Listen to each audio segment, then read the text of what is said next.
आप देख रहे हैं इंडिया टाउन न्यूज, भारत की बात।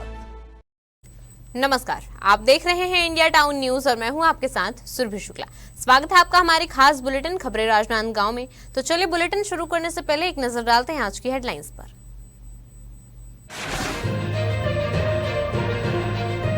छात्रावासों की बदहाली पर भड़के जिलाध्यक्ष, सुशासन तिहार में उठा छात्रावासों का मुद्दा, छात्रावासों की अव्यवस्था पर प्रशासनिक घेरा। गांजा बेचते 2 युवक गिरफ्तार, जमुना चौक में नशे का कारोबार बेनकाब, छुई कदान पुलिस की बड़ी कार्रवाई।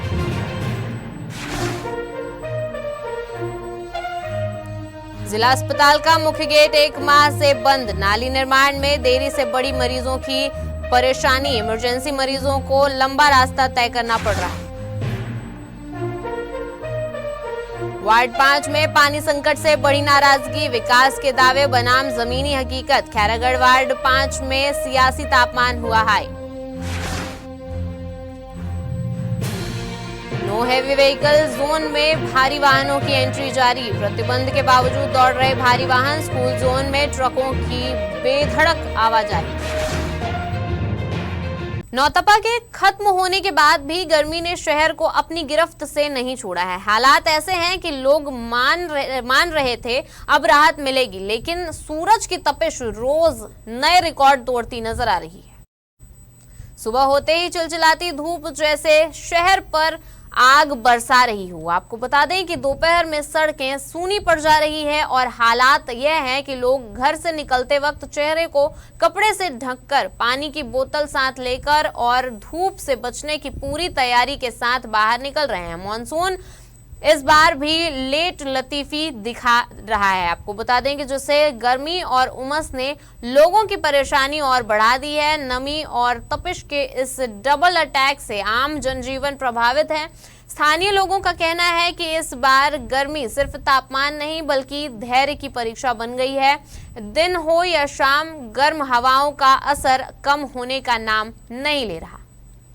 राजनांदगांव जिला अस्पताल में इस बार मरीजों का दर्द इलाज से पहले ही रास्ते में दिखाई दे रहा है। आपको बता दें कि अस्पताल का एक मुख्य प्रवेश द्वार पिछले करीब 1 महीने से नाली निर्माण कार्य के चलते बंद पड़ा है और निर्माण की रफ्तार ऐसी है कि मरीजों की परेशानी उससे कहीं तेज बढ़ती जा रही है।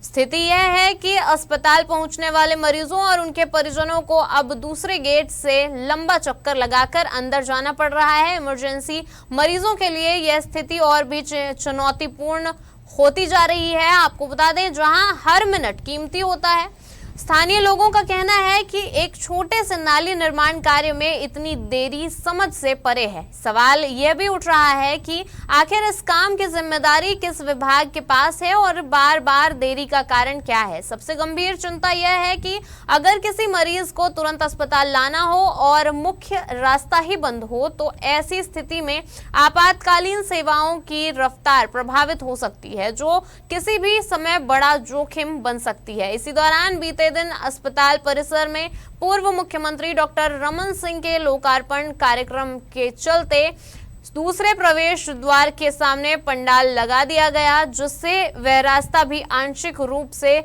बाधित हो गया। आपको बता दें कि नतीजा यह रहा कि अस्पताल आने जाने का पूरा सिस्टम और अधिक अस्त व्यस्त नजर आया। स्थानीय नागरिकों का कहना है कि अस्पताल जैसी जगह पर जहां हर सेकंड महत्वपूर्ण होता है, वहां इस तरह की अव्यवस्था गंभीर सवाल खड़े करती है।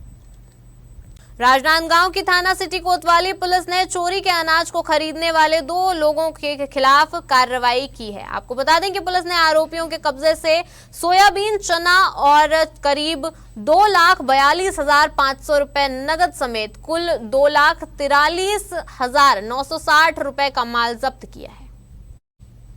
पुलिस के अनुसार औद्योगिक क्षेत्र ममता नगर स्थित एक गोदाम से मार्च 2026 में अनाज चोरी हुआ था। इस मामले में पहले ही 2 मुख्य आरोपियों राहुल कुर्रे और दिनेश साहू को गिरफ्तार कर जेल भेजा जा चुका है। जांच के दौरान सीसीटीवी फुटेज और मुखबिर की सूचना के आधार पर पुलिस ने कार्रवाई की। पूछताछ में दोनों आरोपियों ने चोरी का अनाज खरीदना स्वीकार किया। इसके बाद पुलिस ने देवेंद्र साहू और जयंत कुमार अग्रवाल को तलब कर उनसे पूछताछ की।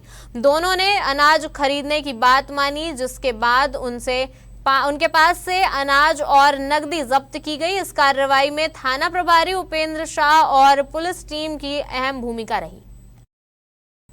जिले में अक्षय ऊर्जा को बढ़ावा देने वाली सरकारी योजनाओं का सकारात्मक प्रभाव अब स्पष्ट रूप से दिखाई देने लगा है। आपको बता दें कि केंद्र सरकार की पीएम सूर्य घर मुफ्त बिजली योजना और राज्य सरकार के मुख्यमंत्री बिजली बिल भुगतान समाधान योजना 2026 के प्रभावी क्रियान्वयन से हजारों परिवारों को बिजली बिल में राहत मिल रही है। जिला कलेक्टर जितेंद्र यादव ने बताया कि जिले में सोलर पैनल स्थापना का कार्य तेजी से आगे बढ़ रहा है। उत्कृष्ट प्रदर्शन के आधार पर राजनांदगांव जिले ने प्रदेश के शीर्ष 5 जिलों में स्थान बनाया है। प्रशासन द्वारा वर्ष 2026 के अंत तक 10,000 घरों में सोलर पैनल लगाने का लक्ष्य निर्धारित किया गया है। अधिकारियों के अनुसार वर्तमान गति को देखते हुए यह लक्ष्य तय समय से पहले भी हासिल किया जा सकता है। सौर ऊर्जा के बढ़ते उपयोग से जहां उपभोक्ताओं के बिजली खर्च में कमी आएगी, वहीं पर्यावरण संरक्षण और स्वच्छ ऊर्जा को भी बढ़ावा मिलेगा। जिला प्रशासन का मानना है कि इन योजनाओं की सफलता से राजनांदगांव ऊर्जा आत्मनिर्भरता की दिशा में तेजी से आगे बढ़ रहा है और आने वाले समय में यह मॉडल अन्य जिलों के लिए भी प्रेरणा बन सकता है। खैरागढ़ नगर पालिका चुनाव 2026 जैसे जैसे करीब आ रहा है, वैसे वार्ड नंबर 5 ठाकुरपारा में सियासी तापमान लगातार बढ़ता जा रहा है। यहां की मौजूदा कांग्रेस पार्षद सुमन दयाराम पटेल को लेकर लोगों की राय 2 हिस्सों में बंटी हुई नजर आ रही है। एक तरफ वार्ड में कुछ विकास कार्यों की चर्चा है, वहीं दूसरी तरफ बुनियादी सुविधाओं को लेकर जनता की नाराजगी खुलकर सामने आ रही है। स्थानीय लोगों का कहना है कि कई घरों में आने वाला पानी गंदा और बदबूदार है, जिससे पीने के पानी की गंभीर समस्या खड़ी हो गई है। कई परिवार हैंडपंप और बाहर से पानी खरीदकर जीवन चलाने को मजबूर हैं। इसी तरह सफाई व्यवस्था को लेकर भी सवाल उठ रहे हैं। हालांकि वार्ड में कुछ विकास कार्य भी देखने को मिले हैं। लोगों के अनुसार पक्के मकान बने हैं और सड़कों की हालत पहले से बेहतर हुई है। पार्षद का दावा है कि उनके कार्यकाल में 30 से अधिक प्रधानमंत्री आवास योजना के मकान बने हैं और युवाओं के लिए ओपन जिम व मिनी गार्डन जैसी सुविधाएं भी विकसित की गई हैं। पार्षद सुमन पटेल का कहना है कि पानी की समस्या गर्मी के मौसम में बढ़ जाती है और शिकायत मिलने पर टैंकर के जरिए आपूर्ति की जाती है। साथ ही उनका दावा है कि सफाई कर्मचारी नियमित रूप से काम कर रहे हैं। कुल मिलाकर वार्ड नंबर 5 में इस समय सुविधाओं की कमी बनाम विकास के दावे के बीच सीधी टक्कर दिखाई दे रही है। आने वाले चुनाव में यह तय होगा कि जनता मौजूदा नेतृत्व पर भरोसा बनाए रखती है या बदलाव की ओर रुख करती है। सड़क है, नाली है और गार्डन है, मिनी गार्डन, आवास है, 35 घर है।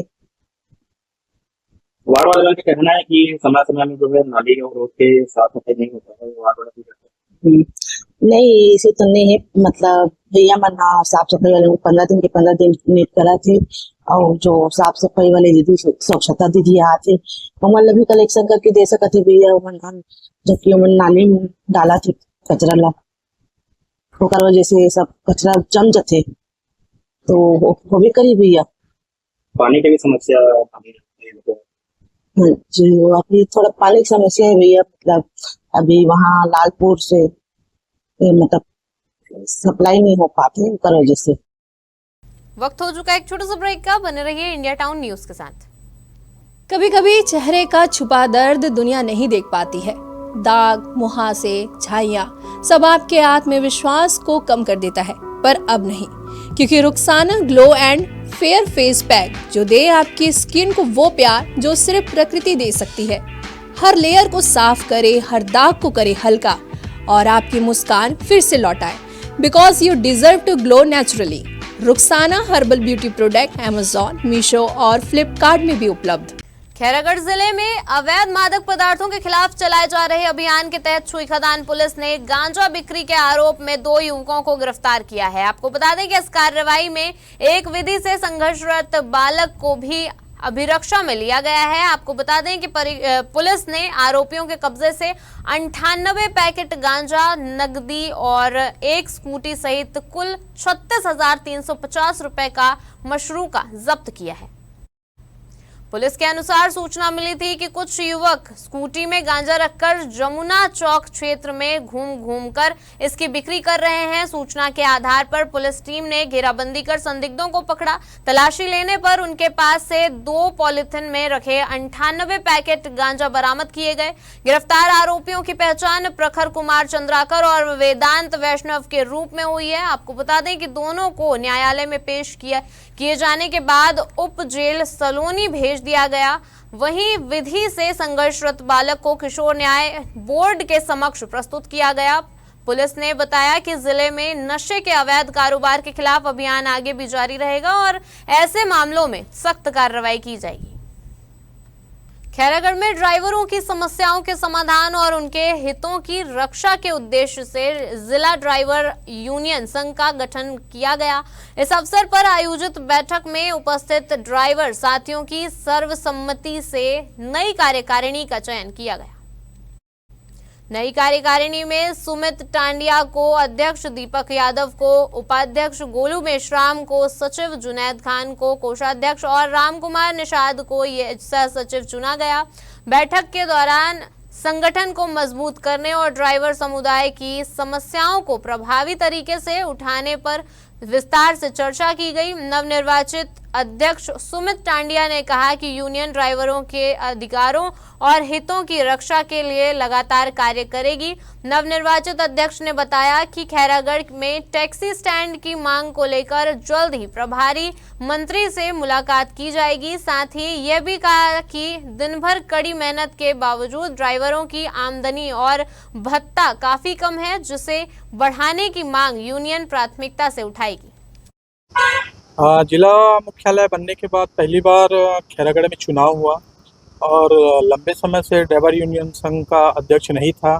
सर्वसम्मति से मुझे अध्यक्ष बनाया गया और मैं सभी अपने साथियों का धन्यवाद करता हूं। और यूनियन का भी पंजीयन नहीं हो पाया है किसी रीजनवर्स, और ड्राइवर के हित में हमेशा खड़ा रहूँगा और यूनियन का जो पंजीयन है उसको अपन जल्दी कराएंगे। और काफ़ी सारे ड्राइवर भाइयों का मांग है कि खैरागढ़ क्षेत्र में जो ड्राइवर भाई कार्य कर रहे हैं उनका पेमेंट कम है, एक चीज़। और दूसरी चीज़ क्या है, सुबह से 6 बजे से 5 बजे से लोग ड्राइवर भाई हमारे चल देते हैं, जिसमें उनको भत्ता भी सही नहीं मिल पाता और खाना, नाश्ता, पानी, काफ़ी चीज़ों में दिक्कत होती है। तो उसमें अपन आगे चर्चा करके निर्णय लेंगे। मोहला मानपुर जिले के ग्राम पीपर खार में आयोजित सुशासन तिहार उस वक्त चर्चा का केंद्र बन गया जब भाजपा जिलाध्यक्ष दिलीप वर्मा ने मंच से ही छात्रावासों की बदहाल स्थिति पर सवाल खड़े कर दिए। आपको बता दें कि उन्होंने आदिम जाति विकास विभाग की कार्यप्रणाली पर नाराजगी जताते हुए कहा कि जिन छात्रावासों में बच्चों का भविष्य संवरना चाहिए वहां आज बुनियादी सुविधाओं का भी अभाव है। आपको बता दें कि उन्होंने प्रशासन से नए शिक्षा सत्र शुरू होने से पहले सभी व्यवस्थाएं दुरुस्त करने की मांग की है। ग्राम पीपर खार में आयोजित जन समस्या निवारण शिविर के दौरान भाजपा जिला अध्यक्ष दिलीप वर्मा ने छात्रावासों की जमीनी हकीकत को मंच से उजागर किया। उन्होंने कहा कि जिले के कई छात्रावास आज भी मूलभूत सुविधाओं के लिए तरस रहे हैं। कहीं नालों में पानी नहीं है तो कहीं पानी होने के बावजूद नल की टोटी गायब है।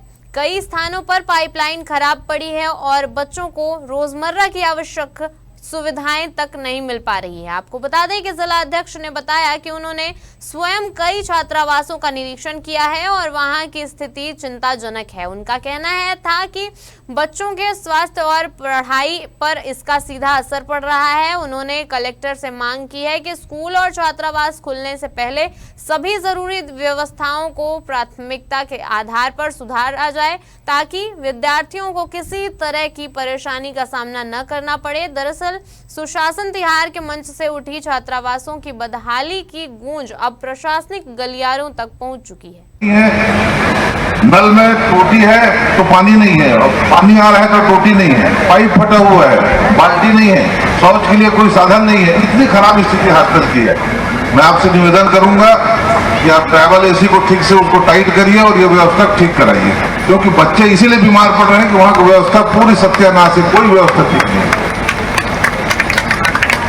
स्कूल चालू हो और हॉस्टल चालू हो, उसके पहले उस व्यवस्था को दिखाइए। ज्यादा है तो एक अधिकारी नियुक्त कर दीजिए। पूरा आप एक बार जाके आप खुद देखिएगा, समझ में आएगा। मैं देखने के बाद मैं खुद इतना पीड़ित हूँ। तो एसी ऑफिस की व्यवस्था बच्चों के लिए ठीक कराएं।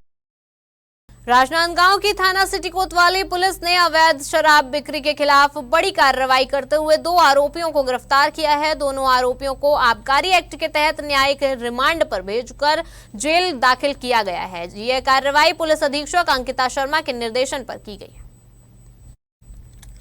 पुलिस ने आरोपियों के कब्जे से देशी प्लेन शराब और बिक्री की रकम जब्त किए हैं। आपको बता दें कि पुलिस टीम ने मुखबिर की सूचना पर पुराने बस स्टैंड यात्री प्रतीक्षालय के पास घेराबंदी कर दोनों आरोपियों को पकड़ा। जांच में यह भी सामने आया कि दोनों आरोपी आदतन अपराधी हैं। इनके खिलाफ पहले भी कई आपराधिक मामले दर्ज किए गए हैं, जिनमें चोरी, लूट, आर्म्स एक्ट और पॉक्सो एक्ट जैसे गंभीर अपराध शामिल हैं।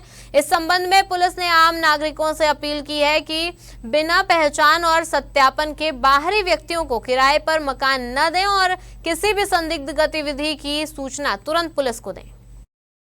राजनांदगांव के पुराने रेस्ट हाउस से स्टेशन रोड तक भारी वाहनों पर लगे प्रतिबंध के बावजूद सड़क पर चल रही गतिविधियों ने एक बार फिर सवाल खड़े कर दिए हैं। महारानी स्कूल समेत कई शैक्षणिक संस्थानों के आसपास सुरक्षा को देखते हुए इस इलाके को नो हेवी व्हीकल जोन घोषित किया गया था, लेकिन जमीनी तस्वीर कुछ और ही कहानी सुना रही है।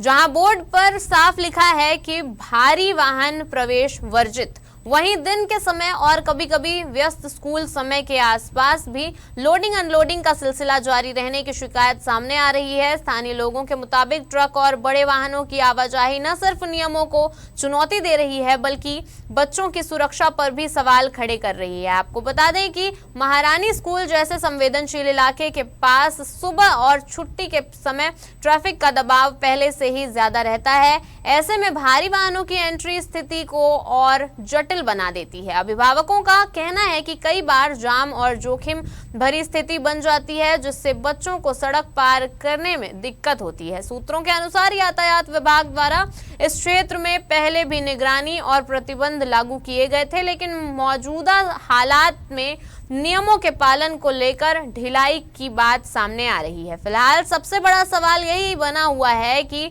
जब प्रतिबंध स्पष्ट है तो फिर भारी वाहन आखिर इस संवेदनशील जोन में कैसे प्रवेश कर रहे हैं।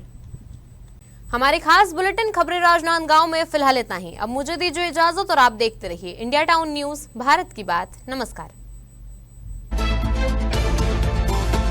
आप देख रहे हैं इंडिया टाउन न्यूज, भारत की बात।